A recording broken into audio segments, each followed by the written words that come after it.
For more on the, let's call it, chaos in Congress and what happens next in the House Speaker race if there is no resolution today or over the next couple of days, let's bring in Kim Wallace, head of Washington policy at 22V Research, and Brian Schwartz, political finance reporter for CNBC.com. Kim, let me start with you.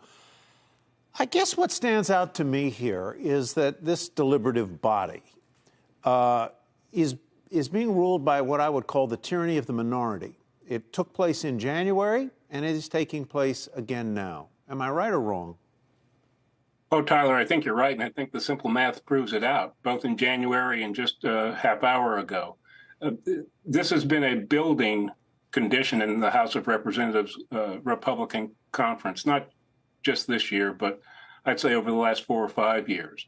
What's at stake in the eyes of many members is ideological control of the party via the House conference that's in the majority, not so much about fiscal policy or any other policy debates. How about that, Brian? I mean, that's a very interesting point. Right. That this is all about ideological control more than it's about policy. Well, that might be true, but it's still very much controlling the policy that is not getting done in Congress. And that's all accurate, but there's a pivot to this where every minute... Ideology is policy. That's right, because every minute, every hour, and every day that this isn't solved, that they don't pick a speaker, is another minute, an hour, and day that Israel, for instance, doesn't see any congressional aid passed and given down to them as they fight Hamas. Every minute this passes, we don't get things done with the budget to determine what the next CR potentially is going to be, continuing resolution of the months that continue to drag this on about spending bills or a spending bill. It's a problem. This lack of a decision of who's going to be the next speaker, whether it's Jim Jordan or somebody else, has really kneecapped Washington and Congress in particular. And it's a problem. And it's a problem for policy in particular and ideology at this point. Although, Kim, I always tend to be a little circumspect about these things and think that does it just reflect the divide of the country? In other words, we elected a split Congress. This is more split than ever. There's gridlock because people are split on what exactly needs to get done. It sounds like Israel might be one of the few things that they can move forward on, even with, for instance, McHenry in the leadership. Kelly, I think that's right. And back to Brian's point, the request for supplemental war spending is going to come from the president. My suspicion is it comes after he returns from Israel. Yeah. That gives the House 4, maybe 5 days to figure out the speakership question. After that, you're going to have a joining of geopolitics and U.S. domestic politics in a way that becomes really the main story, interestingly, in a world full of macro risks. Just dwell on that, Kim, for one more second. Does that extend beyond Israel? I mean, because Ukraine aid was already one of the main sticking points amongst the GOP. Yes, it does. That's why I said war spending and not just spending for Israel. There is still in the minds of a lot of members on both sides of the aisle in Congress, in House and Senate, that the next supplemental that comes through will carry money for Israel and money for Ukraine.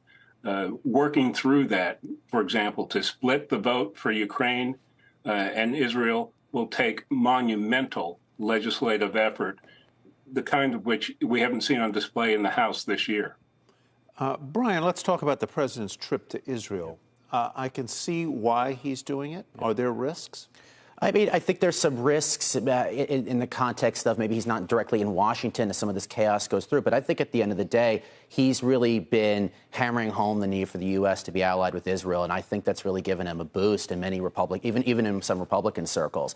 And he has needed some form of a boost in the public polling. He's been struggling even to get in some public polls versus Donald Trump, the Republican frontrunner right now. So I think the trip is a boost to Biden, especially as Congress is in the House is fighting over who's going to be the next speaker. There's the president going forward functioning while Congress is not. That's correct, through his administration. And meanwhile, in the Senate, they're just waiting to figure out what's going to happen with the House on a variety of points and policy initiatives. So meanwhile, though, the president and his administration are kind of just running through the gauntlet. They're going to go to Israel, and the president's going to Israel, and he's going to put a good face on for the administration. Yeah, I just want to point out that there's also implications for some of the biggest stocks in the market. Right.